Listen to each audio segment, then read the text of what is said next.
In this video, I'm going to demonstrate how to create your own styles in Microsoft Word. So I use a particular style in my headings. So I'm going to create this style right here. I'm going to click my cursor anywhere in this heading and go up to styles, but I'm going to click the down arrow and go to create a style. And I'm going to just call this new heading. I'm going to modify it. I'm going to go to paragraph first, and I'm going to go with keep with next, keep lines together. Under the indents and spacing, I'm going to go to 0 spacing after, and then go to double. And click OK.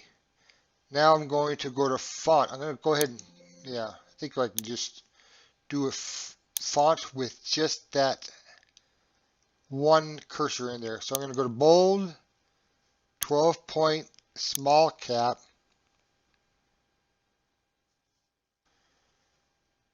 Click OK.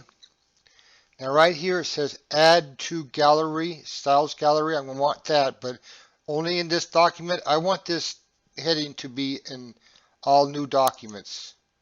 So I'm going to click OK.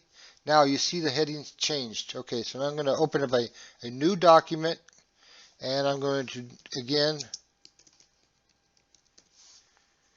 my heading. So I'm going to go to my new header. I can go to any one of these other styles, but when I go to my new header, I get that style. So anytime I want to create a style, I don't need to redo everything in every document because it's based on this template. So anyway, thanks for watching, and I'll see you in the next video.